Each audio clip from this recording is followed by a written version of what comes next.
Imagine opening your browser tomorrow morning to a headline that fundamentally reorders humanity's place in the cosmos. Scientists have scanned the atmosphere of a world floating in the deep black, more than 700 trillion miles away, and found a chemical signature that, on our planet, belongs exclusively to living organisms. The statistical confidence behind this discovery isn't a vague guess. It sits at an astonishing 99.7%. In any normal conversation, 99.7% is an absolute certainty.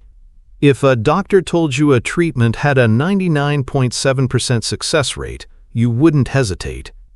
If an engineer told you a bridge was 99.7% secure, you'd cross it without a second thought. But if you keep reading past the sensational headlines, down into the dense 14-page peer-reviewed paper where the actual data lives, you discover something strange. The scientists who actually found this signal aren't popping champagne.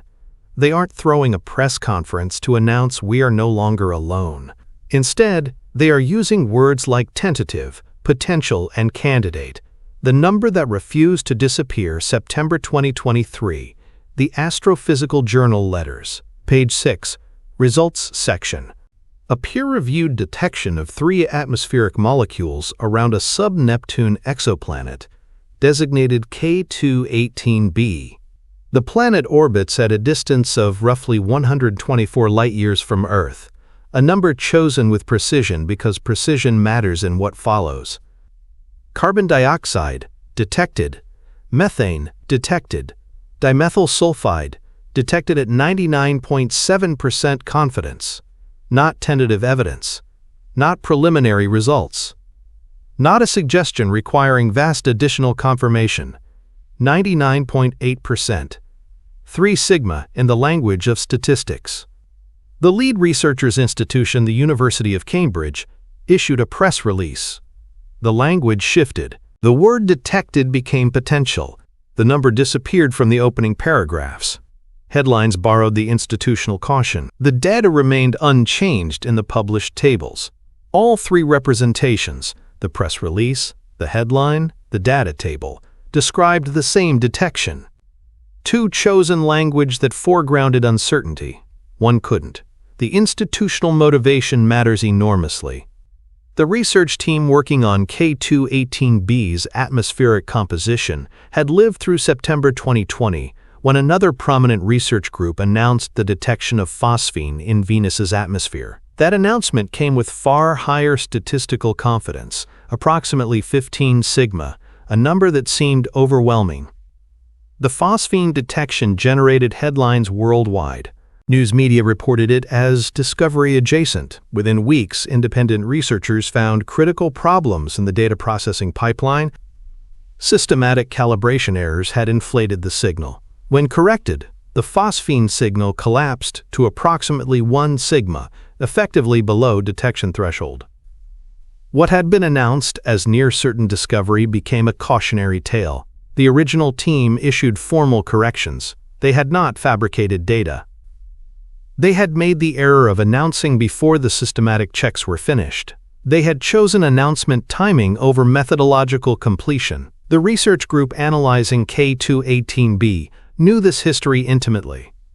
Their own papers explicitly cited the Venus phosphine episode as motivation for additional caution. When your field has been burned by premature announcement, when the credibility of your entire research domain has taken damage, institutional memory becomes decision-making apparatus.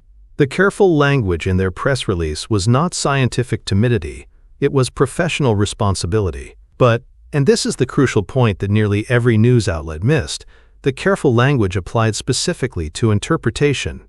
The signal itself received no such hedging in the data tables. 99.8% sat in the results unqualified. Both statements were honest. They were describing different things. What the number actually describes 3 sigma. The statistical term carries specific meaning. It describes the probability that what you are observing is a random fluctuation in the noise, rather than a genuine signal. At 3 sigma, that probability equals approximately 0.2%, roughly 1 chance in 500 that you are seeing noise masquerading as data. This number has history. In December 2011, the particle physics community detected Higgs boson signals at approximately 3 sigma from both the ATLAS and CMS detectors at the Large Hadron Collider. The community did not treat 3 sigma as confirmation. It treated it as credible. Research programs were restructured, additional accelerator time was allocated, more data was collected. 7 months later, both detectors reached 5 sigma. The Higgs was announced as confirmed. The 3 sigma signals had been correct all along. They simply were not yet definitive. But particle physics uses 5 sigma, a false alarm probability of approximately 1 in 3.5 million, as its publication standard for discovery claims.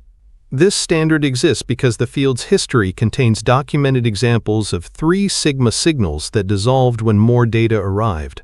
Multiple 3 sigma anomalies in high-energy physics failed to survive independent replication and extended data collection. The 5 sigma standard was adopted not from theoretical preference, but from hard experience. 3 sigma means you are probably right. It also means that when you are not, there is a specific term for it: false alarm. In atmospheric spectroscopy of exoplanets, the situation differs meaningfully. You are not counting discrete particle collision events against a precisely modeled background. You are comparing 2 spectra, the stellar spectrum before and during the planet's transit across its star, each containing noise from photon counting statistics, stellar variability, instrument systematic errors, and pipeline reduction choices. The concept of sigma translates across these domains, but not with perfect equivalence. The statistical rigor differs. The background environment differs. A 3 sigma atmospheric detection does not carry exactly the same weight as a 3 sigma particle detection, though both are significant. Before the James Webb Space Telescope, the primary instrument for exoplanet atmospheric spectroscopy was the Hubble Space Telescope. Hubble data possessed lower signal-to-noise and narrower wavelength coverage than Webb. The exoplanet atmospheric science community calibrated its treatment of 3 sigma results from Hubble-era experience rather than from particle physics standards. The first water vapor detection in K2-18b's atmosphere, made with Hubble in 2019, was reported at 3 sigma and immediately treated as a major discovery. It was published without hesitation. No one asked for 5 sigma. The field had grown accustomed to 3 sigma detections carrying significance. The Webb era changed this. Webb represents a discontinuous jump in sensitivity. The telescope collects photons more efficiently than anything that preceded it.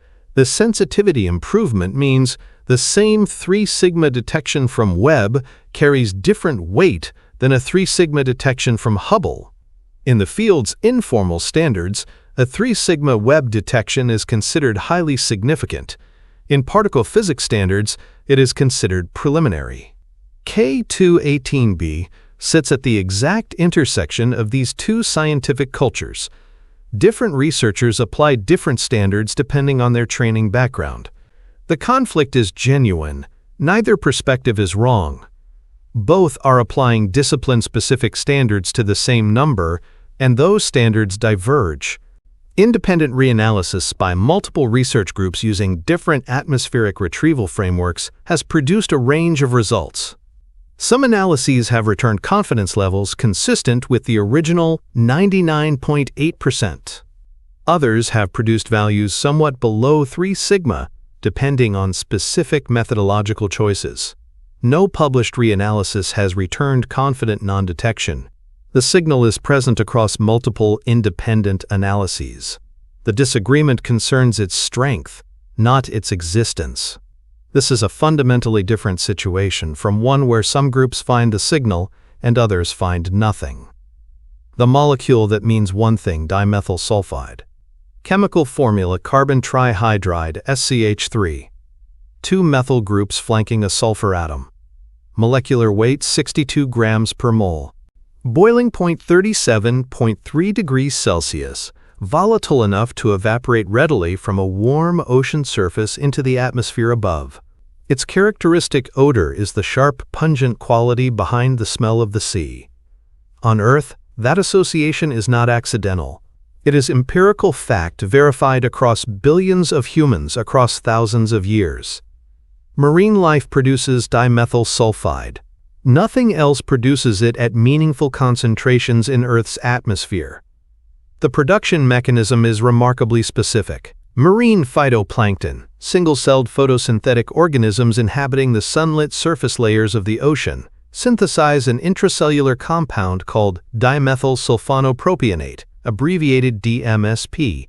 This compound functions as an osmolyte, helping cells manage internal salt concentration against the osmotic pressure of seawater. It also serves as a cryoprotectant, stabilizing proteins and membranes at cold temperatures, and possibly functions as an antioxidant and deterrent against some grazers. The organisms are not producing DMSP in order to signal their presence to distant observers. They are solving a biochemical problem. The signaling value is accidental. When phytoplankton cells die or are consumed by predators, the DMSP inside them is released into the surrounding water.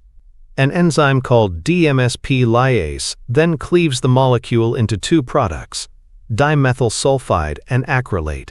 The DMS diffuses from the ocean surface into the atmosphere.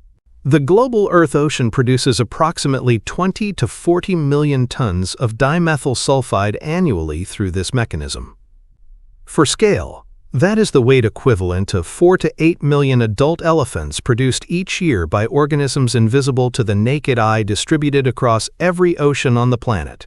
The biological machinery responsible for this production has operated for hundreds of millions of years. It predates dinosaurs. It predates complex multicellular life. DMSP biosynthesis pathways appear across multiple domains of marine life, from bacteria to single-celled eukaryotes to some multicellular plants in coastal environments. This distribution across distantly related organisms suggests DMSP biosynthesis has evolved multiple times independently, indicating it represents a broadly useful solution to a broadly encountered biological challenge: managing osmotic stress in saline environments. Here begins the interpretive narrowing. The abiotic alternative for DMS production has been extensively examined. The most plausible non-biological pathway begins with hydrogen sulfide. In a reducing, hydrogen-rich atmosphere, hydrogen sulfide can form through volcanic outgassing or atmospheric chemistry. This hydrogen sulfide can react with methane under ultraviolet radiation to produce methanethiol. Methanethiol can react with methyl radicals produced when methane is photolyzed to yield dimethyl sulfide. The chemistry is real. It has been demonstrated in laboratory conditions. None of this chemistry is fabricated. The problem is production rate. Laboratory measurements of DMS production from this pathway in reducing conditions, when scaled to K218Bs, estimated atmospheric conditions, and ultraviolet flux, produce steady-state atmospheric DMS concentrations between 1 and several orders of magnitude below the levels required to generate the Webb signal. 1 order of magnitude means a factor of 10. Several orders of magnitude means a factor of 1,000 or more. The biological mechanism, DMSP production by marine organisms, enzymatic cleavage to DMS, volatilization into the atmosphere, operates at exactly the concentrations required by the detection. No new chemistry needed. No previously unknown reaction pathways required. The abiotic alternative requires the discovery of a high-rate DMS production mechanism operating in conditions that have never produced it in any laboratory or natural analog environment studied to date. The asymmetry of evidence takes formal shape here. The biological explanation has a demonstrated mechanism with a confirmed track record operating at exactly the required scale. The abiotic explanation has only a logical possibility, with no demonstrated mechanism capable of reaching the required production rate. One more property of DMS worth examining: its atmospheric lifetime. DMS is destroyed in Earth's atmosphere within days to weeks under typical conditions. It cannot accumulate over geological timescales the way oxygen has. A detection of DMS is diagnostic of current, ongoing production, not something that happened billions of years ago, but is no longer active. Whatever produced the K218b signal was actively producing it within weeks before the light Webb analyzed left the planet's atmosphere. The chemical persistence of DMS means it serves as a genuine biosignature, not merely a hint that life might have existed at some point in the distant past. What K218b actually is, the first instinct when hearing planet in the habitable zone, is to picture something Earth-like, a rocky world with a thin atmosphere, solid surface, and oceans. The image drawn from every popular science communication of exoplanets. K218b violates this mental model in nearly every meaningful way. The planet's radius is approximately 2.6 times Earth's radius. Its mass is approximately 8.6 times Earth's mass. These two numbers produce an implied density of approximately 2.7 grams per cc. Earth's mean density is 5.5 grams per cc. Rock possesses density around 2.7 to 3.5 grams per cc. Water is 1 gram per cc. K218b's bulk density is consistent with a planet composed largely of water or other low-density materials, not a rocky terrestrial world. The designation describing such worlds is Hycean, hydrogen and ocean combined. The category was proposed by the very research group now analyzing K218b's atmosphere in a 2021 paper in the Astrophysical Journal. A Hycean world has a thick, hydrogen-dominated atmosphere sitting directly above a global liquid water ocean. No rocky surface accessible from the atmosphere. Below the hydrogen sky, pressure increases until conditions favor liquid water. The ocean might extend downward for hundreds or thousands of kilometers, with pressure and temperature increasing with depth, until the water transitions to high-pressure ice at the planetary base. This is not Earth. It is not even a terrestrial exoplanet. It is a fundamentally different type of world. Webb's observations provide multiple predictive tests of the Hycean model. Methane and carbon dioxide are detected at concentrations consistent with a hydrogen-rich atmosphere in chemical equilibrium with a warm ocean beneath it. The ratio of these molecules matches predictions from thermodynamic models of such systems. More diagnostically, ammonia is not detected. In a hydrogen-rich, reducing atmosphere at K218b's temperature, without an underlying ocean absorbing the ammonia, thermodynamic equilibrium strongly predicts abundant ammonia. Its absence is consistent with an ocean surface absorbing atmospheric ammonia exactly as Earth's oceans do. 3 independent predictions from the Hycean model. 3 consistent observational results. Not proof of the model, but the model has passed multiple predictive tests, which is how scientific models earn credibility. The host star K218 is an M-type dwarf, specifically M2.5 classification, with roughly 36% of the Sun's mass and about 4% of its luminosity. Red dwarfs comprise approximately 70 to 75% of all stars in the galaxy by number. K218b orbits at 0.14 astronomical units from its star closer than Mercury orbits the Sun. Because K218 is so much dimmer, K218b receives approximately 1.2 times Earth's current solar flux, placing it near the inner edge of the star's habitable zone. K218b orbits its star once every 32.94 days. It is almost certainly tidally locked, with the same face permanently oriented toward the star, creating a permanent day side and permanent night side, with atmospheric circulation redistributing heat between them.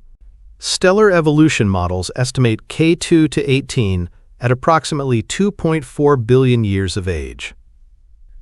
In 2.4 billion years on Earth, the first single-celled organisms with nuclei appeared. Multicellular life was still hundreds of millions of years in the future. If life arose on K218b within the first billion years of its ocean's existence, consistent with how quickly life appeared on Earth, The biosphere has had over 1 billion years of time to develop the metabolic sophistication required to produce dimethyl sulfide as a routine byproduct of cell turnover. A mature biosphere of 1 to 2 billion years represents sufficient time for the accumulation of complex biochemical infrastructure. Red dwarfs possess an important property.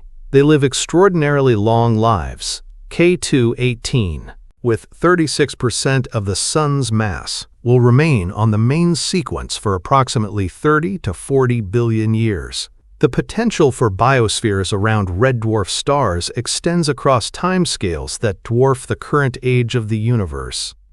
A civilization or ecosystem that evolved on a Hycean world around a red dwarf would inherit a stability of stellar output that Earth could never match. Why the detection survived? The pathway to credibility in contemporary atmospheric science involves specific institutional checks. K2-18b's data reached publication in a peer-reviewed venue of substantial reputation, the Astrophysical Journal Letters. The journal maintains rigorous standards and rapid turnaround for significant observational results. This was not a preprint server. It was a paper evaluated by independent external reviewers who assessed both the methodology and statistical claims before publication. The K2-18b paper was revised during the review process to address referee concerns. The 99.8% published in the final version is not the number from the first draft. It is the number that survived full peer review. That distinction carries weight. The retrieval methodology deserves examination. Atmospheric retrieval represents the inverse problem in spectroscopy. Given a transmission spectrum, the fingerprint of atmospheric absorption, which atmospheric compositions best explain the observed features? The algorithm does not begin with the hypothesis that DMS is present. It begins with thousands of possible atmospheric compositions. It calculates which composition best matches the observed spectrum across all measured wavelengths. Dimethyl sulfide emerged as part of the optimal solution. This is not a process subject to researcher bias in the way you might expect. The algorithm returns the best fit. The data returned DMS at 99.8% confidence. There is no point in the process where expectations or hopes could have influenced this outcome. The research group conducting this analysis has invested a career in developing the atmospheric retrieval techniques that make this type of exoplanet spectroscopy possible. Their group at Cambridge has been at the forefront of exoplanet atmospheric science for over a decade. They began their atmospheric retrieval work using Hubble Space Telescope transmission spectra before Webb launched. The code that returned the DMS signal had been validated on dozens of prior exoplanet atmospheres before application to K2-18b. They were not learning transmission spectroscopy on K2-18b. They were applying mature methodology to a new dataset from a superior instrument. When a well-validated tool applied by an experienced group to high-quality data returns 99.8%, the result carries institutional weight that the same number from a first-pass analysis by a new team on unfamiliar instrumentation would not possess. The researchers understood exactly what their code could and could not do. The 99.8% was not a surprise. It was a number they understood in detail and chose to report as warranting further investigation. The follow-up observation campaign represents the strongest possible test. The original detection used Webb's near-infrared spectrograph covering wavelengths from 0.97 to 5.27 micrometers. Dimethyl sulfide possesses absorption features in this range, but not its strongest and most diagnostically distinctive feature, which falls near 9.5 micrometers in the mid-infrared. Webb's MIRI, mid-infrared instrument, covers wavelengths from roughly 5 to 28 micrometers, including the critical 9.5 micrometer range. The 9.5 micrometer DMS absorption feature occurs at wavelengths well separated from the primary absorption bands of other molecules likely present in K2-18b's atmosphere. If DMS is genuinely present, MIRI should detect absorption at 9.5 micrometers at a strength predictable from the near-infrared retrieval. If the near-infrared signal represented a systematic artifact or misidentification, MIRI would show no expected absorption. The instruments use different detector technologies, different optical paths through the telescope, and different calibration approaches. A systematic error affecting near-infrared data at 3.4 micrometers would not in general produce a corresponding artifact in MIRI data at a completely different wavelength. The logic is elegant.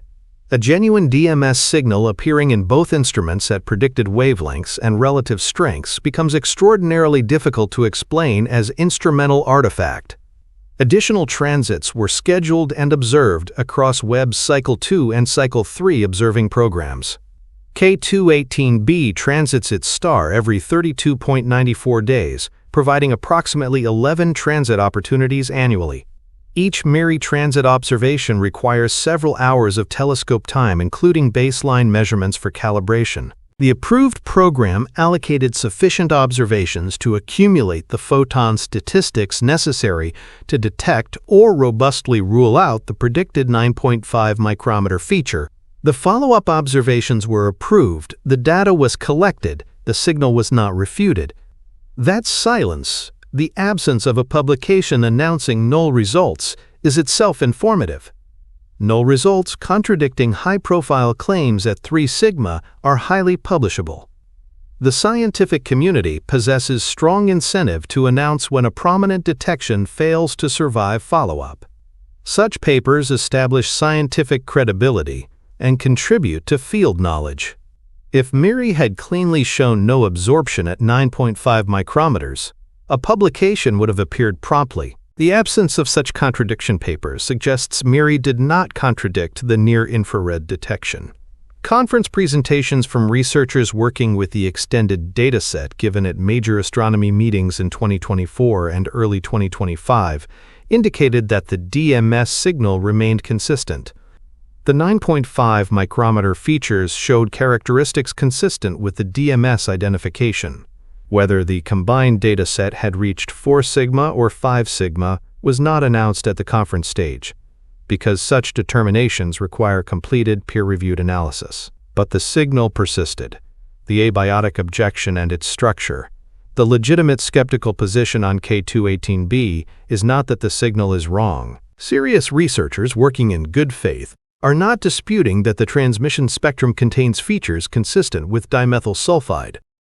The skeptical argument takes a more specific and technically defensible form. The photochemistry of hydrogen-dominated Hycean atmospheres has not been characterized in laboratory conditions with sufficient completeness to definitively rule out abiotic DMS production at the concentrations implied by the Webb detection. This is a statement about what we do not yet know, not about what we do know. To demonstrate an abiotic alternative capable of generating the observed signal, one would need to simultaneously satisfy multiple conditions. First, a sulfur-bearing feedstock molecule present in K218b's atmosphere at sufficient abundance to serve as precursor chemistry.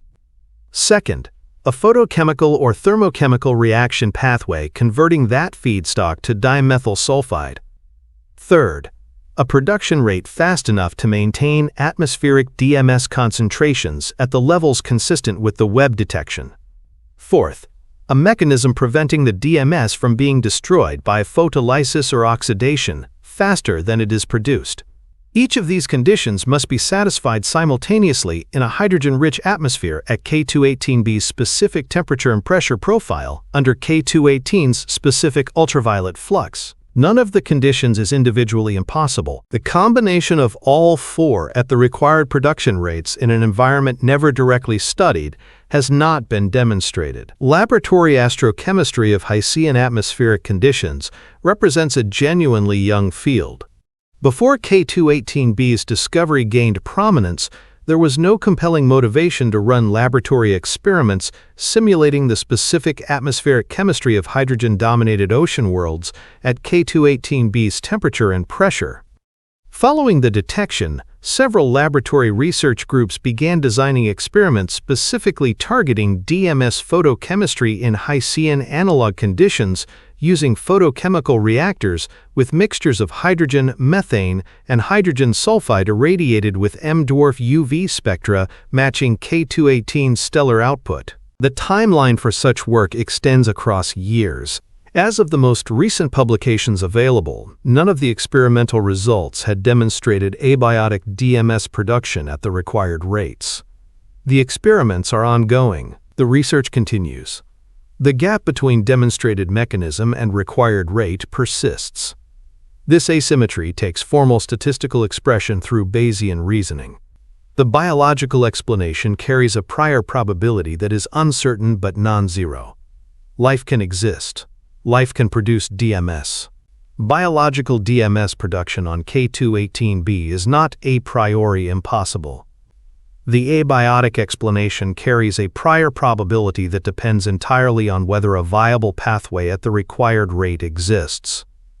If such a pathway has not been demonstrated, the abiotic hypothesis carries a lower Bayesian prior. The likelihood of the observed DMS signal given the biological hypothesis is high. The mechanism produces DMS at exactly the concentrations needed. The likelihood of the observed signal given the abiotic hypothesis is lower because no abiotic mechanism has been shown to produce DMS at those concentrations. In informal Bayesian terms, the biological explanation is both more plausible a priori and more consistent with the observed data. One side has evidence. The other has a logical possibility. There exists an important asymmetry in what would happen if the laboratory experiments succeed in demonstrating a viable abiotic DMS production pathway at concentrations required by the Webb detection. If future laboratory work identified a working photochemical route at sufficient production rate, the biological interpretation would be significantly weakened. The detection itself would remain real. What the detection means would change. The 99.8% would still describe a genuine signal. The signal's value as a biosignature would be reduced. This represents the correct scientific outcome. If the abiotic alternative is real, the community will update accordingly. Until it changes, the most parsimonious interpretation of the available evidence is the one that does not require discovery of previously unknown chemistry. The institutional signal time allocation on the James Webb Space Telescope represents one of the most competitive resource allocation processes in contemporary science. The telescope operates on annual observing cycles. Research groups worldwide compete for hours on the mirror. Oversubscription rates exceed 5-to-1 in many high-priority fields. Securing additional Webb time on a target already observed means persuading a peer review committee that new observations will answer questions existing data cannot resolve, and that those questions justify the opportunity cost against all other scientific proposals. Additional observing time for K218b was approved. The Time Allocation Committee, composed of senior scientists representing the broader research community, examined the proposed follow-up program and judged it scientifically worthy of significant telescope resource. When a committee of experts allocates scarce observing time for a follow-up program based on a 3 sigma detection, the action sends a signal through the scientific community. It is not an endorsement of the biological interpretation. It is an endorsement of the scientific priority of testing the detection with the most definitive available follow-up observation. That institutional endorsement itself constitutes evidence about how the K218 BDMS signal is being treated by senior figures in the field. The scientific community represented by the Time Allocation Committee found the K218 BDMS signal credible enough to warrant significant investment. The follow-up publication, when it arrives, will face particularly thorough peer review given the context. The DMS detection has been under intense community scrutiny since the original announcement. Independent reanalyses, preprints, and conference presentations have established a high bar for what the follow-up publication needs to demonstrate. Referees will specifically evaluate whether MIRI data shows the predicted 9.5 micrometer feature, whether the extended near-infrared dataset raises the confidence level as expected for a genuine signal, and whether the combined observations address methodological concerns raised by independent groups. The follow-up paper will be among the most carefully scrutinized papers in atmospheric science in years. The interpretation chain and its remaining link. What 99.8% actually describes in this specific context is the confidence level under the research team's atmospheric retrieval code, their data reduction pipeline, and their statistical framework that dimethyl sulfide is required to explain the observed transmission spectrum. It does not describe the probability that K2-18b hosts marine life. It does not describe the probability of biology. It describes one technically precise thing: the statistical significance of a molecular detection in atmospheric data. Understanding exactly what that one thing encompasses is what separates a careful reading of this finding from an excited interpretation. Your brain treats 99.8% as near certainty because evolutionary pressure shaped you to treat probabilities below that threshold as practical certainties in most life contexts. If there was a 99.8% chance that a sound in the undergrowth was a predator, your ancestors who treated it as certain lived longer than those who weighed the 0.2% chance it was harmless. You are not equipped to intuitively feel the difference between 99.8% and 99.9997%. Both feel like sure. Only one of them meets the scientific standard for announcing discovery in particle physics. The evidence chain runs from signal to interpretation. The first link, does Webb detect an atmospheric feature consistent with DMS, is strong. The 99.8% describes this link directly. The second link, does DMS in Earth's oceans come from biology, is certain. The biochemistry is understood. The mechanism is demonstrated. The third link, could abiotic chemistry produce DMS at the observed concentrations on K2-18b, remains open, though the abiotic alternative has shown no demonstrated mechanism. The fourth link, does the presence of DMS mean life currently exists on K2-18b, is the interpretation question. The signal proves K2-18b's atmosphere contained DMS when the light Webb analyzed left the planet. It cannot prove that K2-18b hosts active biology now. The signal is 124 years old.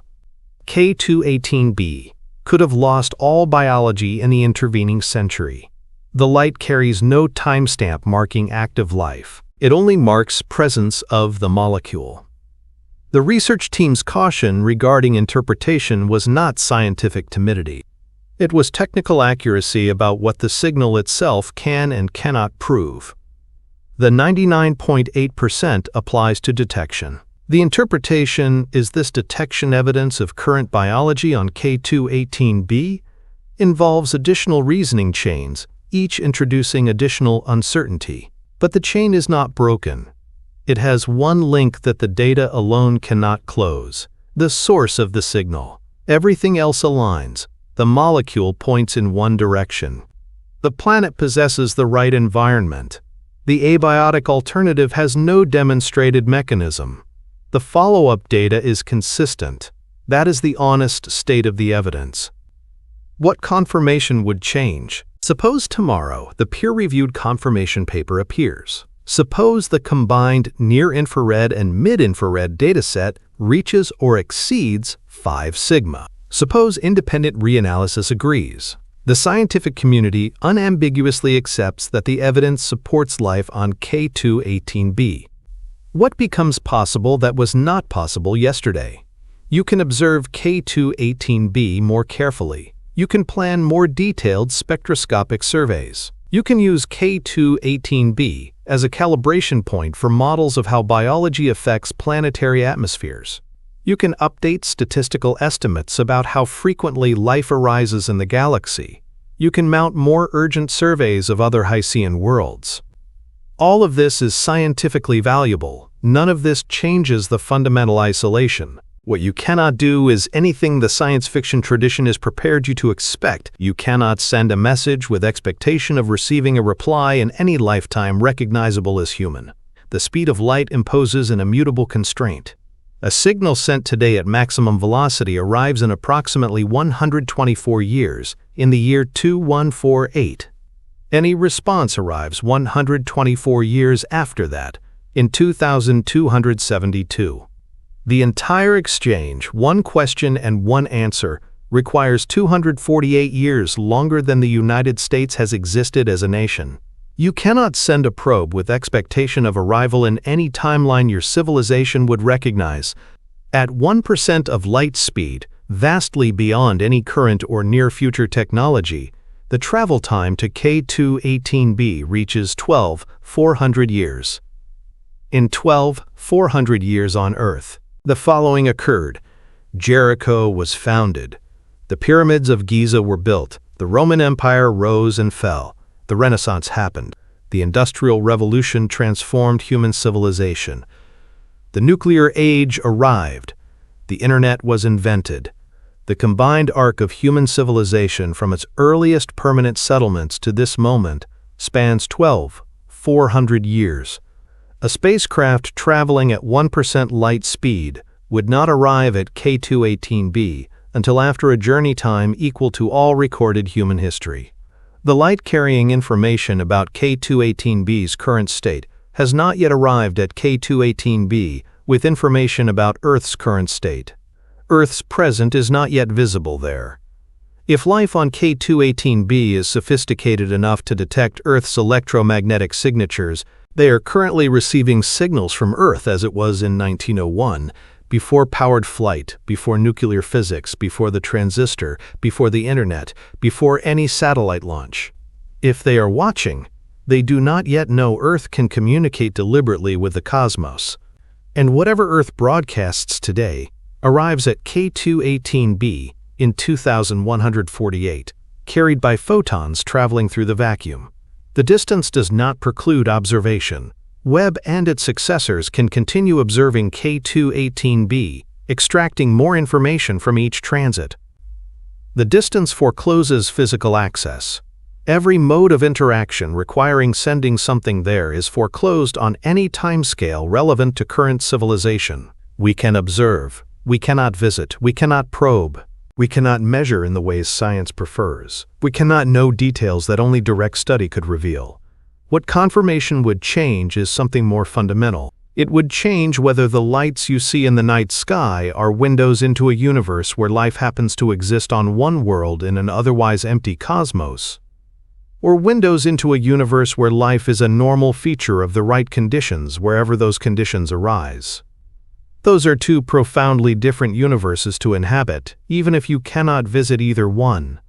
If life arose independently on K2-18b, the Drake equation's most uncertain term, the fraction of habitable planets where life develops, collapses from complete uncertainty into constraint.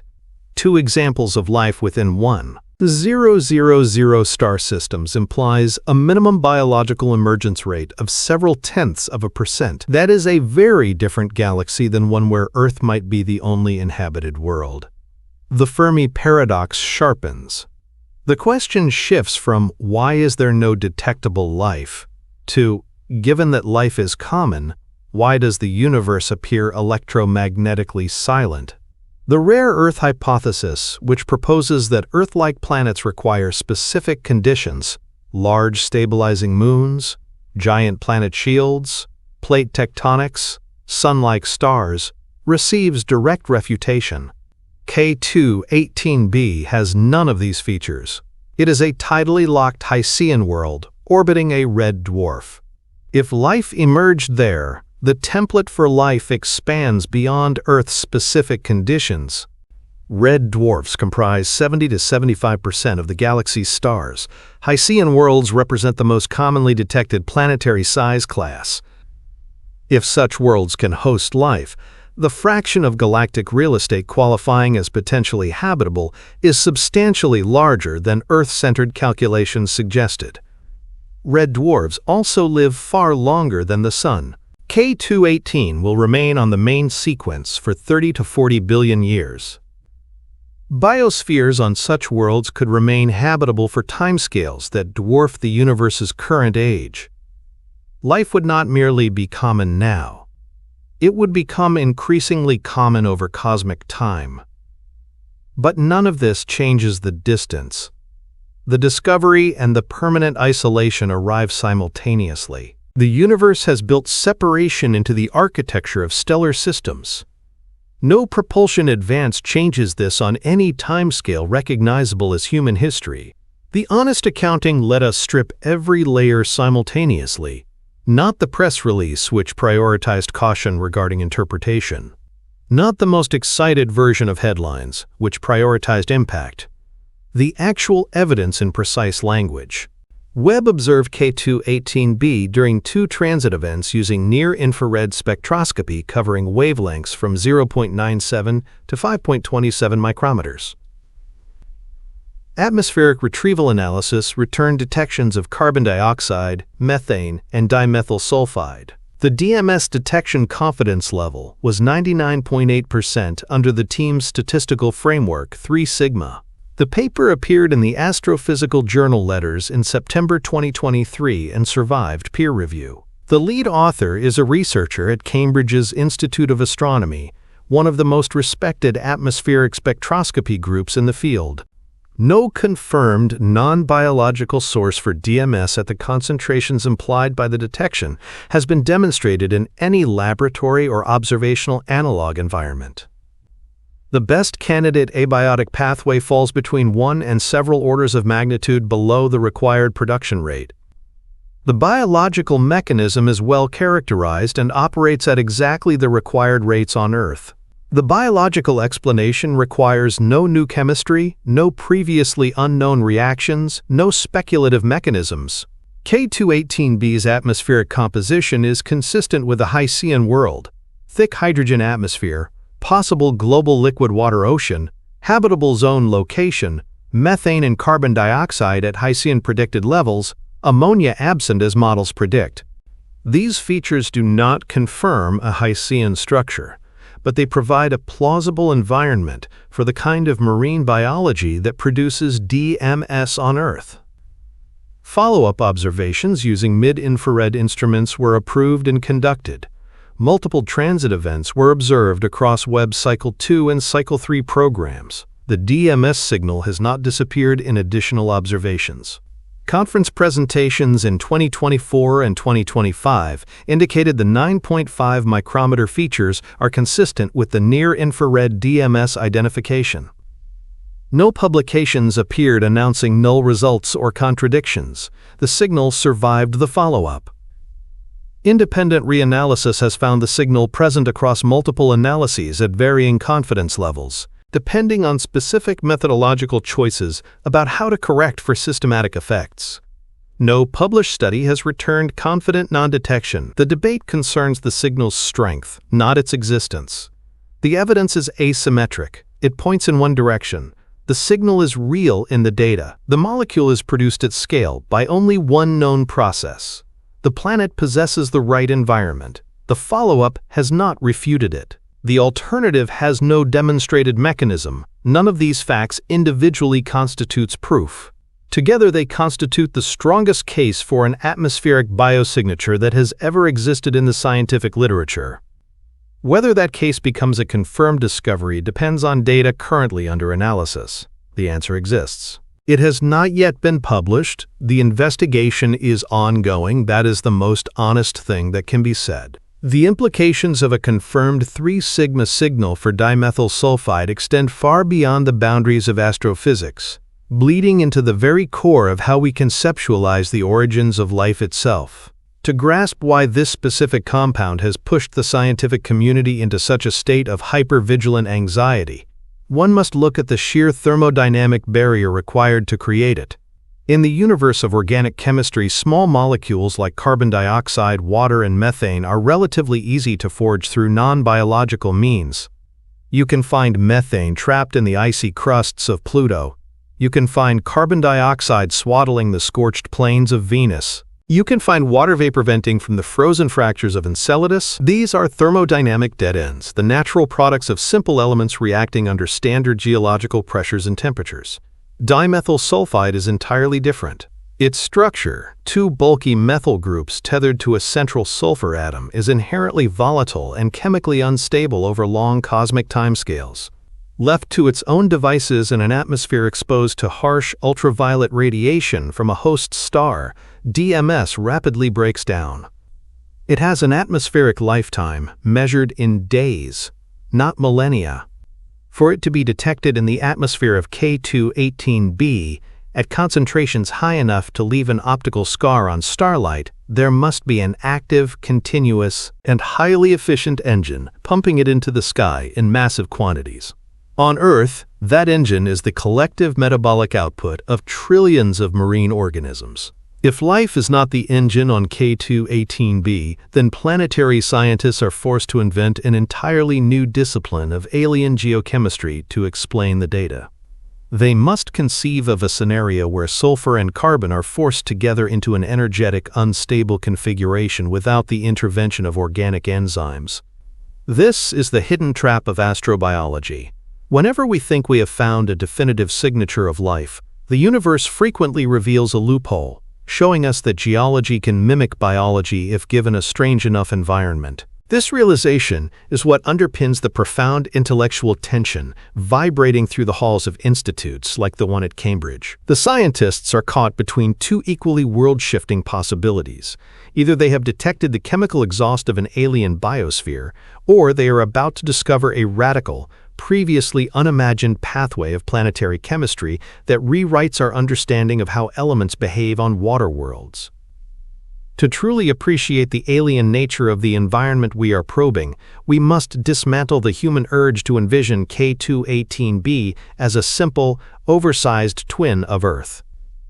In the jargon of exoplanetary science, K2-18b is categorized as a sub-Neptune, a class of world completely absent from our own solar system. It sits in the structural dead zone between rocky planets like Earth and gas giants like Neptune, possessing a mass roughly 8.5 times greater than our home world. Because we have no local analog to study, our models of its interior are educated guesses based on the laws of physics and the raw data of its mass and radius. The Hycean world hypothesis, pioneered by Madhusudan's group, suggests that K2-18b is wrapped in a thick, dense envelope composed predominantly of hydrogen gas. Beneath this crushing sky lies a planetary ocean of liquid water that could be hundreds of kilometers deep. On Earth, our ocean makes up a mere fraction of a percent of the planet's total mass. On a Hycean world, the ocean could constitute a massive percentage of the planet's entire composition. The pressures at the floor of such an ocean would be so immense that the water would be compressed into exotic states of ice, alien crystals like Ice 7 or Ice X, separating the liquid reservoir from the rocky core beneath it. This structural separation introduces a massive scientific dilemma for the existence of life. On Earth, the ocean is in constant, violent contact with a rocky seabed.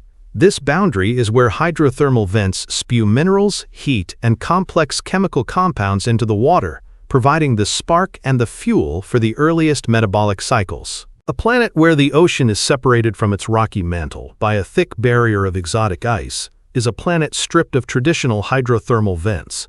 If life exists in the global ocean of K2-18b, it must operate on an entirely different energetic budget. Perhaps it thrives on the chemical disequilibrium driven by cosmic rays penetrating the upper layers of the atmosphere, or perhaps the sheer abundance of methane and hydrogen provides an alternative metabolic pathway that we have never observed in the oceans of Earth. The debate over the nature of K2-18b gets even more complicated when you look at the temperature and pressure profiles of its atmosphere. A hydrogen-rich atmosphere is a phenomenally efficient greenhouse jacket. It traps heat with terrifying efficiency. If the atmosphere is too thick, the surface temperatures at the ocean boundary would skyrocket past the boiling point of water, turning the global ocean into a supercritical fluid. a bizarre state of matter that is neither truly liquid nor truly gas. In such a scenario, any complex organic molecules would be torn apart by the thermal energy, rendering the planet an exotic, uninhabitable pressure cooker. Yet, the detection of methane and carbon dioxide, alongside the conspicuous absence of other heavy gases like ammonia, suggests that the atmosphere of K2-18b might be relatively thin for a sub-Neptune. This thinner profile allows for the possibility of a temperate climate where liquid water could exist in a stable, recognizable form. The 99.7% confidence level for DMS sits right at the center of this delicate balancing act. If the planet is a supercritical nightmare, the DMS signal must be a statistical illusion or a byproduct of an unknown high-temperature chemical reaction. If the planet is truly a temperate Hycean world, the DMS signal becomes a perfectly logical piece of a larger biological puzzle. To understand how scientists extract this profound narrative from a handful of noisy data points, one must peer into the black box of atmospheric retrieval algorithms. These are not simple statistical programs. They are massive computational models that run on supercomputer clusters, blending quantum mechanics, thermodynamics, and light transport physics. When the Space Telescope captures a transmission spectrum, it delivers a series of data points representing how much light was blocked at various wavelengths. The retrieval code's job is to run a simulation of an alien atmosphere, calculating how photons would bounce off, pass through, or be absorbed by an infinite variety of gas mixtures, temperatures, cloud decks, and hazes. The code might run millions of independent simulations, varying the abundance of methane by a fraction of a percent, tweaking the cloud height, or adding a trace amount of a rare molecule like DMS. For each permutation, it generates a synthetic spectrum and compares it to the real data collected by the telescope. Through a mathematical process known as Bayesian inference, the algorithm gradually narrows down the possibilities, mapping out the probability distributions for each component of the atmosphere. When the Cambridge team ran this process on the K2-18b data, the algorithm kept arriving at a specific wall. If it tried to explain the data using only carbon dioxide, methane, and water vapor, the synthetic spectrum consistently failed to match a specific, stubborn dip in the infrared light near 3.4 micrometers. The fit was sloppy. It left an unacceptable amount of unexplained residual noise. But when the algorithm was allowed to introduce a trace amount of dimethyl sulfide into the simulated air, the synthetic spectrum suddenly snapped into alignment with the observational data. The statistical significance of that improvement is what generated the 3 sigma 99.7% confidence value.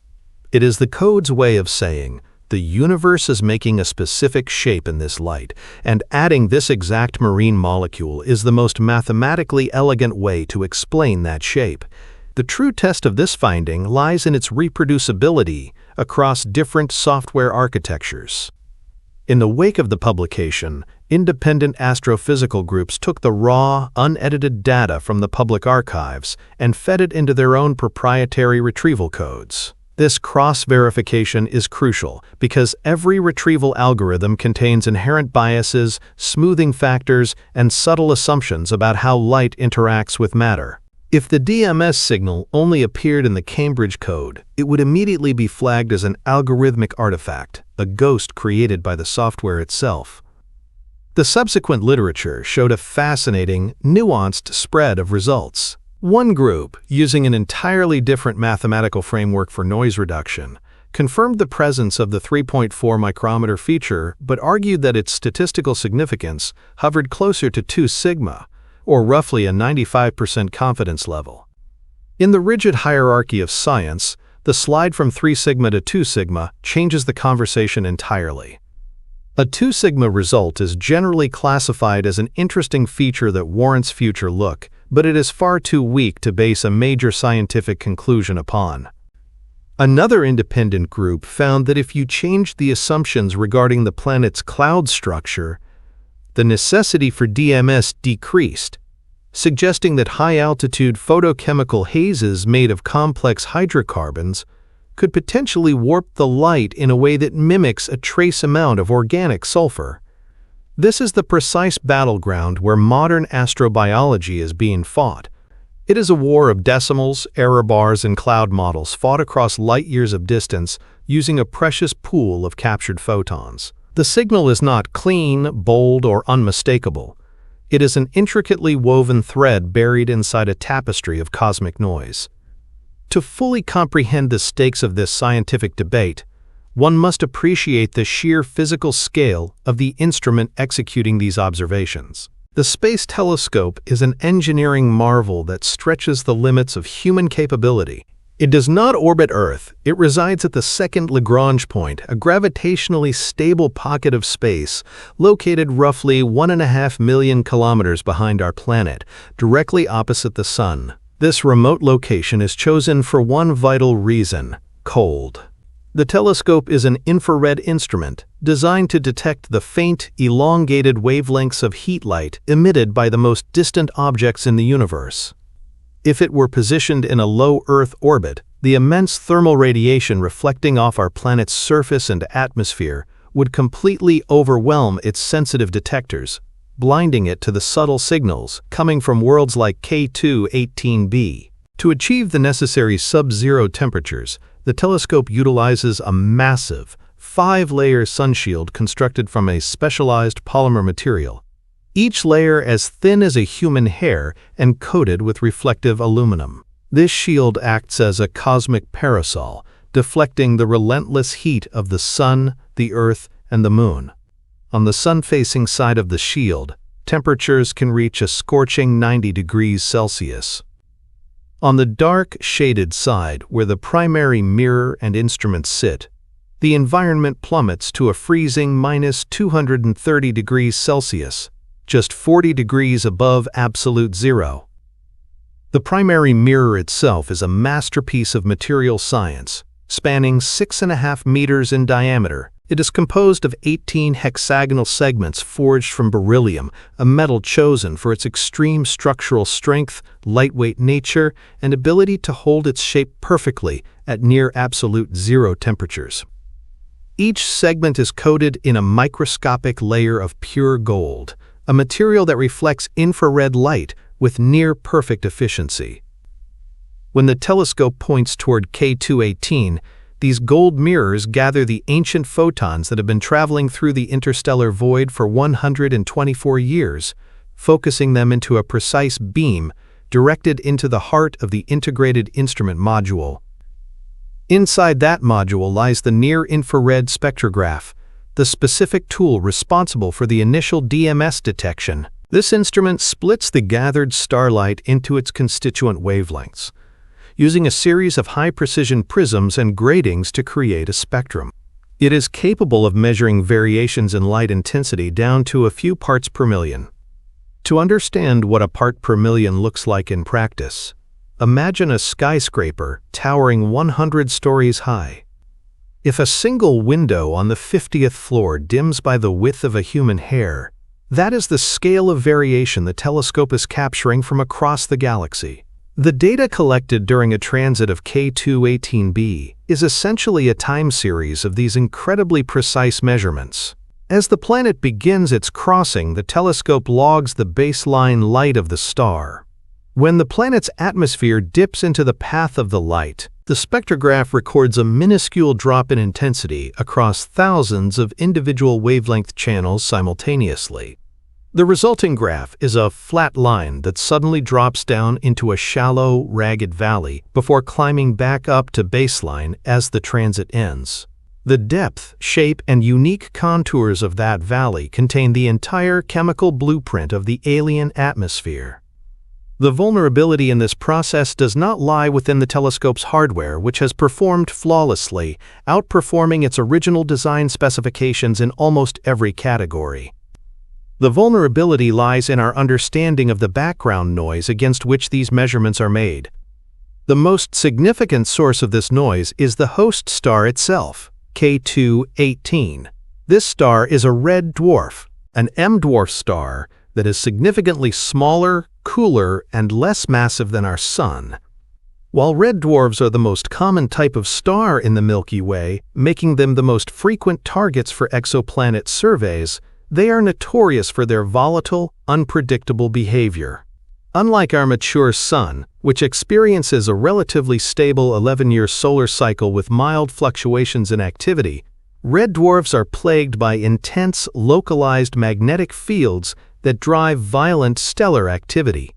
Their surfaces are routinely modeled by massive star spots that can cover a significant percentage of the stellar disk.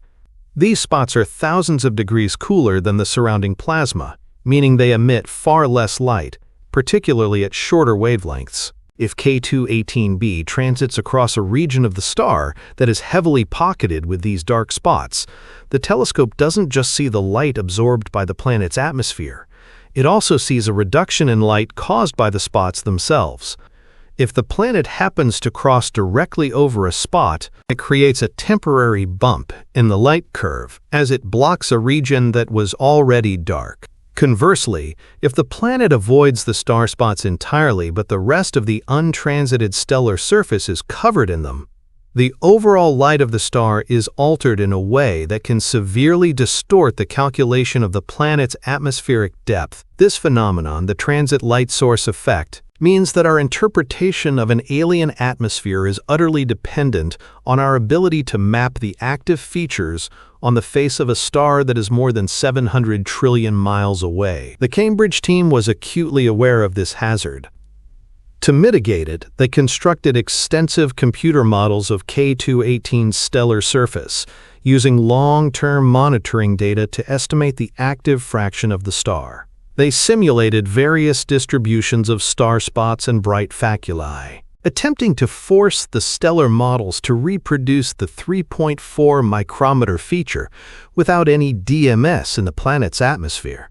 The results of these tests indicated that while star spots could easily distort the overall abundance calculations of methane and water vapor, they could not easily recreate the precise, narrow spectral profile attributed to dimethyl sulfide.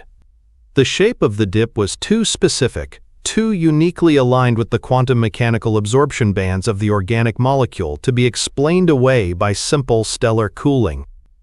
Despite these assurances, the broader astronomical community remains deeply divided on whether the stellar noise has been completely unraveled. Many stellar astrophysicists argue that our current models of red dwarf surfaces are fundamentally incomplete. They point out that these stars can possess high-altitude star spots or complex, interconnected networks of magnetic active regions that behave in ways our models cannot currently predict. If our understanding of K2-18's stellar physics is off by even a small margin, that 99.7% confidence level for DMS could easily be a mathematical illusion born from a fundamental misunderstanding of the star's volatile nature. This gridlock is precisely why the mid-infrared observations are treated with such monumental importance. By shifting the search from the near-infrared range of 3.4 micrometers to the mid-infrared range of 9.5 micrometers, scientists are fundamentally changing the rules of the game. Red dwarf star spots possess a temperature differential that makes them highly prominent and disruptive in the near-infrared, but as you move out into the longer wavelengths of the mid-infrared, the contrast between a star spot and the rest of the stellar surface drops significantly. The star appears far more uniform, smooth, and predictable. Furthermore, dimethyl sulfide possesses a second, completely independent absorption feature in this mid-infrared band. If the initial 99.7% detection was merely an artifact of stellar noise or an unexpected calibration glitch within the near-infrared spectrograph, then observations at 9.5 micrometers should return a flat, featureless line, completely refuting the DMS hypothesis. But if the mid-infrared data returns a second, matching dip at the exact coordinate predicted by physical chemistry, the case for DMS becomes virtually unassailable. It would represent a double-blind confirmation of the molecule, surviving two different instruments operating at two entirely different wavelengths. The processing of this mid-infrared data is an exercise in extreme scientific patience. The mid-infrared instrument operates in a wavelength regime where the telescope itself, even at its deeply frozen operating temperature, emits a tiny amount of thermal background noise. The photons coming from K2 to 18 at these wavelengths are incredibly rare, meaning that scientists must stack data from multiple transit events over many months to build up a clean signal. The data must be meticulously scrubbed of cosmic ray impacts, detector persistence effects, and subtle structural settling of the spacecraft. Every step of the reduction pipeline must be documented, tested, and verified against independent control datasets. The tension within the astrobiology community during this period of data collection and analysis is palpable. The stakes could not possibly be higher.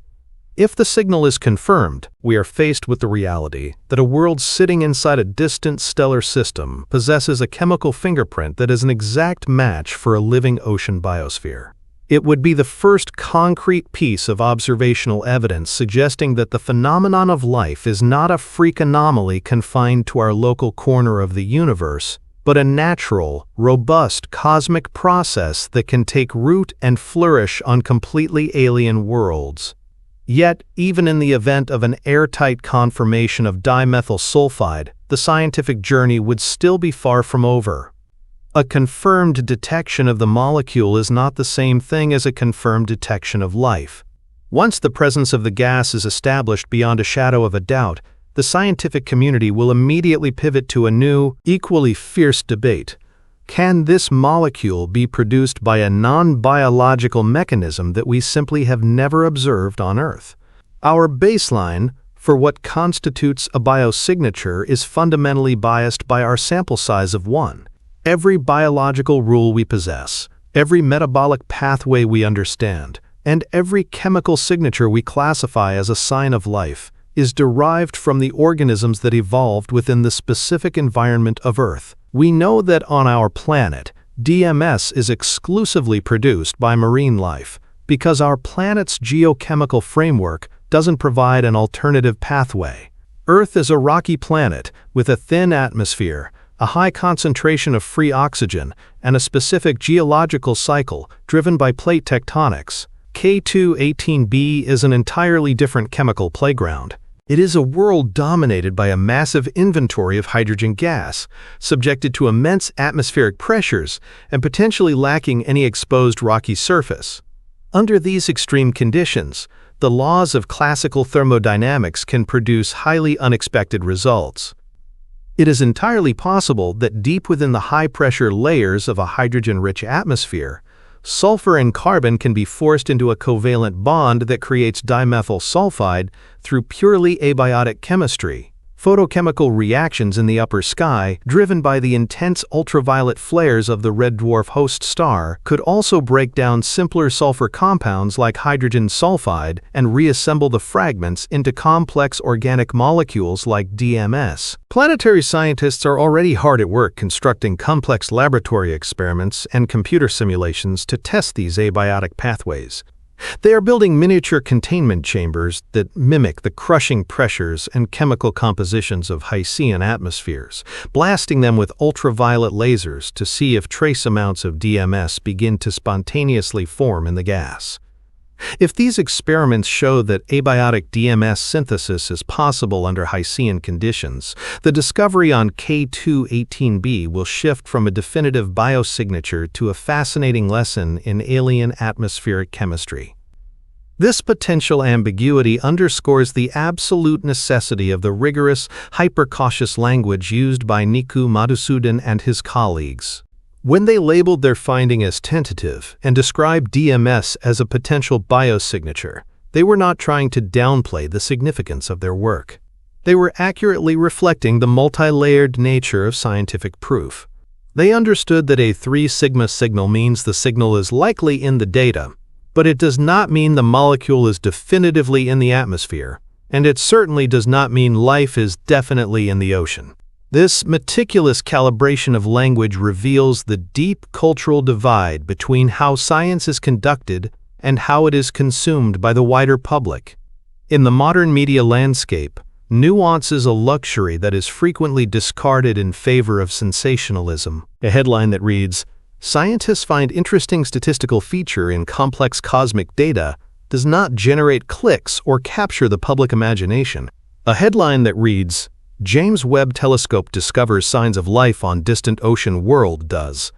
This distortion places an immense burden of responsibility on the shoulders of the researchers. If they allow themselves to get swept up in the public enthusiasm, if they overstate the certainty of their findings to secure headlines or boost funding, they risk triggering a catastrophic public backlash if the signal later dissolves under closer scrutiny. The memory of past false alarms hangs heavy over the entire field of astrobiology.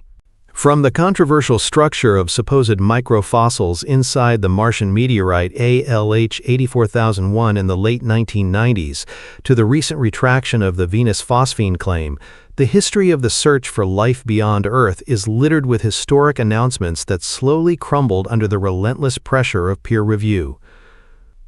Every time a major claim is made and subsequently walked back, a tiny piece of the public trust in the scientific enterprise is eroded. Skeptics use these reversals to argue that science is fickle, unreliable, or driven by institutional bias rather than raw data. In reality, these reversals are the ultimate proof of science's health and integrity. The fact that a 15 sigma claim on Venus could be openly challenged, picked apart, and corrected within a matter of weeks shows that the peer review system works, that the community values objective truth above institutional reputation.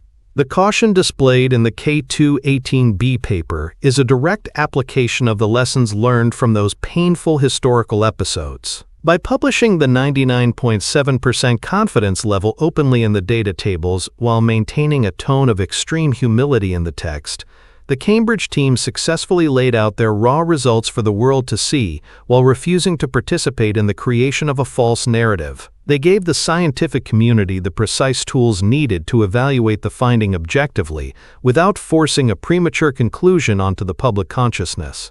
As we look toward the future, the story of K218b serves as a definitive blueprint for how the search for life in the universe will unfold in the decades to come. We must disabuse ourselves of the notion that we will one day wake up to a sudden, clean, indisputable transmission from an alien civilization, or a perfect, crystal-clear photograph of an alien jungle. The discovery of life beyond Earth will not be a singular, cinematic event. It will be a slow, grinding, multi-generational process of statistical accumulation.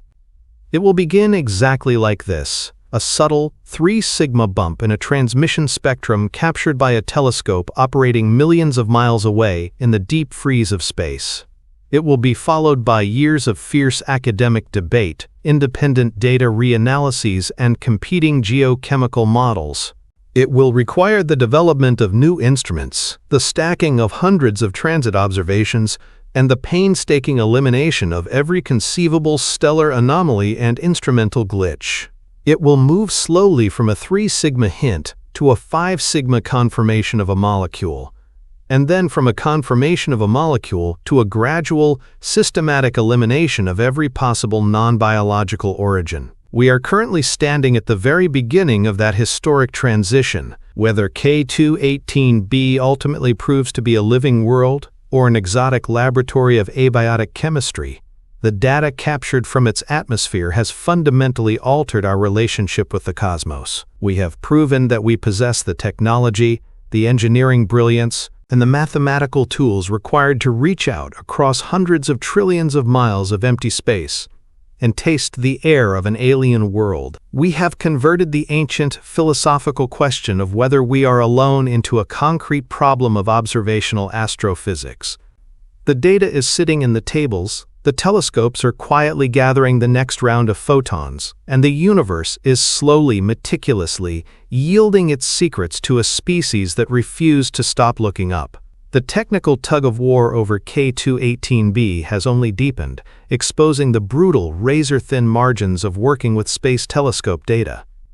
The journey from the initial near-infrared hint to our current vantage point reveals that science rarely moves in a straight line. It meanders through a labyrinth of competing models, instrument switchbacks, and the sudden emergence of molecular doublegangers. Following the initial 2023 announcement, the scientific community did exactly what it was supposed to do.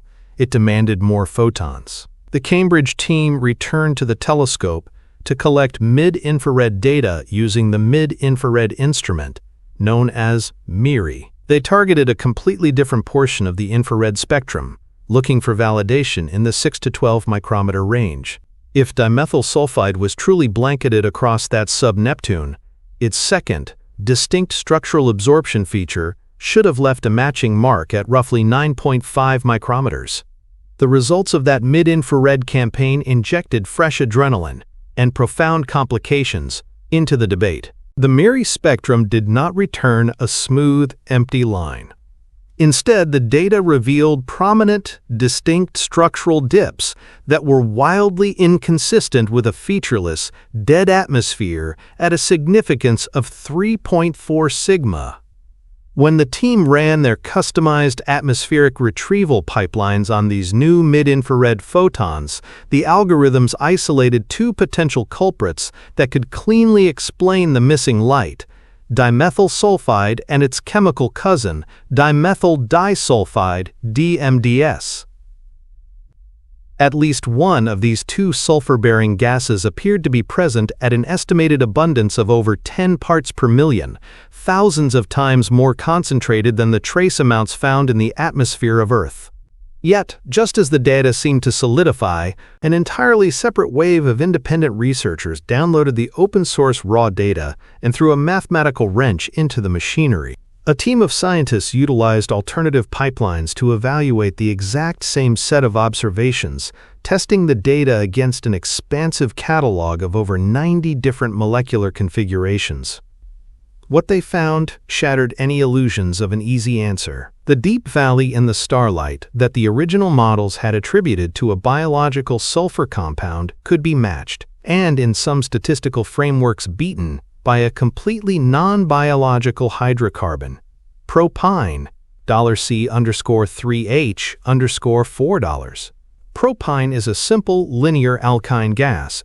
On a hydrogen-rich, high-pressure world like K2-18b, complex photochemistry driven by the ultraviolet flares of its red dwarf star can force methane fragments to link together, synthesizing complex chains of hydrocarbons without a single living cell being involved. In the mid-infrared spectrum, the quantum mechanical vibrations of propyne's carbon-hydrogen bonds happen to absorb light at wavelengths that overlap aggressively with the spectral fingerprint of dimethyl sulfide.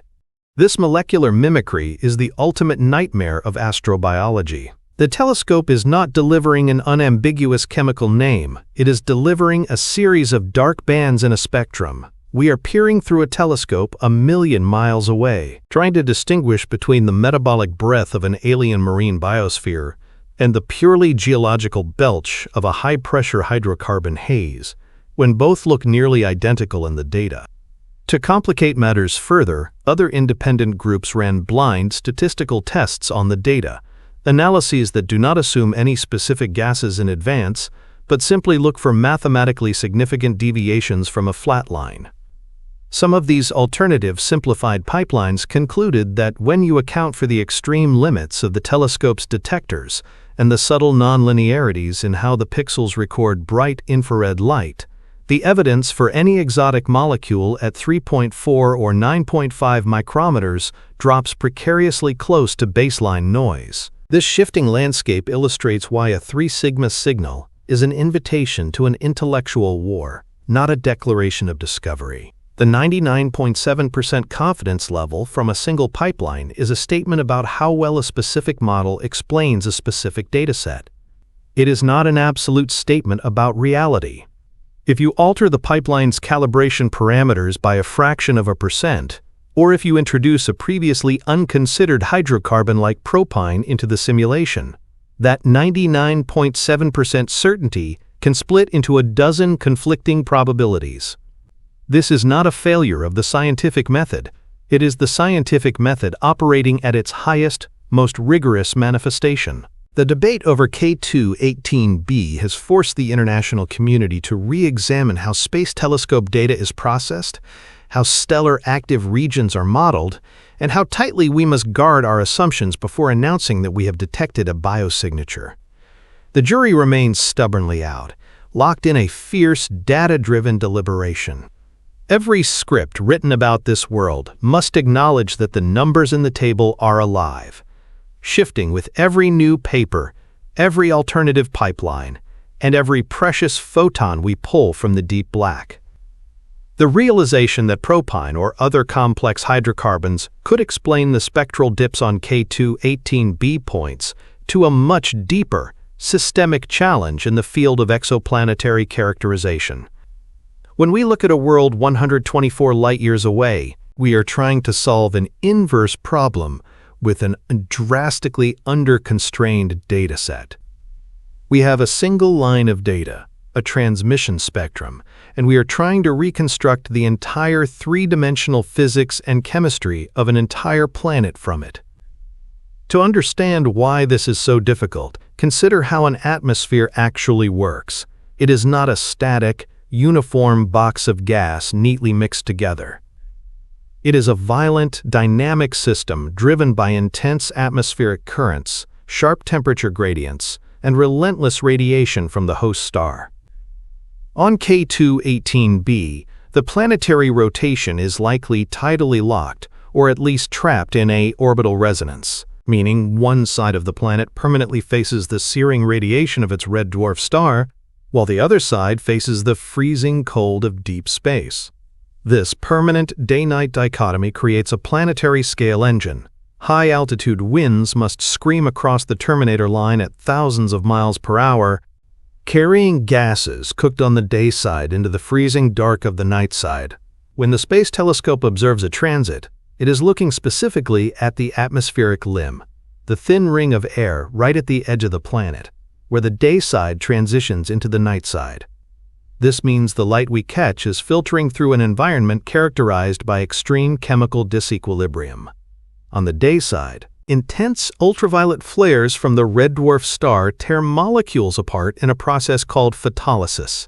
Methane, $CH_4, is stripped of its hydrogen atoms, leaving behind highly reactive radical fragments like $CH_3 and $CH_2. These radicals rapidly recombine to form heavier, more complex strings of carbon and hydrogen, ethane, $C_2H_6, acetylene, $C_2H_2, propyne, $C_3H_4, and even heavy organic hazes akin to the tholins found in the atmosphere of Saturn's moon Titan. As these photochemically produced hydrocarbons are swept by high-speed winds across the terminator line into the night side, they cool down and settle into different layers of the sky. If our computer models assume that the atmosphere is perfectly uniform and in a state of calm chemical equilibrium, they will fundamentally misinterpret the shapes of the spectral absorption features. A dip that looks like a trace amount of a marine biological gas could actually be the signature of a massive, non-equilibrium stream of photochemical smog being whipped around the planet's eastern horizon. Furthermore, the presence of clouds and hazes introduces a severe problem known as the baseline ambiguity. If a planet has a completely clear sky, starlight can penetrate deeply into the atmosphere, allowing us to see absorption features from molecules residing far down near the ocean surface. But if the upper atmosphere is choked with high-altitude clouds composed of water droplets, or hazes made of photochemical hydrocarbons, those clouds act as an opaque ceiling. Starlight cannot pass through them. Instead of a deep, distinct absorption feature, the spectrum becomes flattened and muted. The tops of the molecular absorption peaks are effectively shaved off, leaving shallow, ambiguous dips that are incredibly difficult for retrieval algorithms to decode. When the algorithms encounter a flattened spectrum, they face a mathematical fork in the road. Is the signal shallow because there is only a tiny trace amount of the gas present in a clear sky? Or is it shallow because there is a massive amount of the gas trapped beneath a thick, suffocating blanket of high-altitude clouds? The Cambridge team's initial 99.7% confidence level for DMS was derived from models that assumed a relatively clear sky with minimal cloud interference. If you rerun those exact same models but allow for the existence of a persistent global deck of hydrocarbon haze, the statistical necessity for dimethyl sulfide drops precipitously. The algorithm can match the observed starlight just as well by combining a thicker layer of methane with a specific arrangement of cloud particles that happen to scatter infrared light at the exact wavelengths where DMS absorbs it. This reliance on cloud modeling highlights the profound vulnerability of exoplanet spectroscopy. We are using our most advanced instruments to measure light variations in parts per million, but our ultimate conclusions are entirely dependent on how we program our software to simulate the behavior of alien clouds that we cannot see, cannot sample, and have never directly observed. The ongoing controversy over K2-18b has split the exoplanet community into two distinct philosophical camps. The first camp consists of the optimists, who argue that the convergence of multiple independent indicators cannot be easily dismissed as a collective fluke. They point out that K2-18b was flagged as a prime candidate for life long before the telescope ever launched. It fits every single theoretical metric for a Hycean world. Its bulk density indicates an inventory rich in water, its orbit places it squarely within the habitable zone where liquid water can remain stable, and its high abundance of carbon dioxide paired with methane is exactly what you would expect if a global ocean was actively scrubbing carbon out of a hydrogen sky. To this camp, the detection of a 3 sigma signal for a marine biosignature like DMS is not an isolated, suspicious anomaly. It is the logical crown jewel of a highly consistent planetary model. They argue that while individual alternative explanations like propine or star spots are theoretically possible, forcing those non-biological models to fit both the near-infrared and mid-infrared data simultaneously requires an extraordinary degree of cosmic coincidence. They believe that the simplest, most parsimonious explanation for a planet that looks like an ocean world, behaves like an ocean world, and smells like an ocean world is that it is, in fact, an ocean world inhabited by living organisms. The second camp consists of the skeptics, who adhere to the famous scientific maxim that extraordinary claims require extraordinary evidence. To these researchers, the definitive discovery of alien life is a claim of such monumental, historical consequence that the threshold for proof must be set at an unyielding, near-impossible standard. They argue that 3 sigma is an invitation to do more science, never a justification for a public announcement. The skeptics remember the long, painful history of biosignature false alarms. They remember when seasonal variations in Martian methane were hailed as proof of subterranean microbes, only for subsequent analyses to suggest the gas could be generated by simple water-rock reactions known as serpentinization. They remember when the discovery of oxygen in an exoplanet atmosphere was considered a silver bullet proof of photosynthesis, until geochemists demonstrated that ultraviolet light can split carbon dioxide molecules apart, building up massive reservoirs of non-biological atmospheric oxygen on dead, desolated worlds. This skeptical perspective is driven by a deep appreciation for the vastness of the unknown. We have explored only a tiny, microscopic fraction of the planetary environments that exist within our own solar system, let alone the wider galaxy. We do not fully understand the geochemistry of our own neighbor, Venus, or the subsurface oceans of Europa and Enceladus. To claim that we can confidently identify a biological process on a sub-Neptune planet 124 light-years away, using a dataset that is constantly plagued by stellar storms and pipeline calibration disputes, is viewed by this camp as a form of scientific hubris. They argue that until we have completely exhausted every single conceivable non-biological pathway, until we have modeled every possible alkyne gas, mapped every single star spot on K2-18, and run every alternative processing pipeline, we must default to the assumption that the signal is a product of geology or astrophysics, not biology. In their view, life must always be the hypothesis of absolute last resort. The resolution of this philosophical deadlock will not happen overnight, nor will it be delivered by a single definitive observation. Instead, it will require a massive, multi-pronged research program that will span the next several years.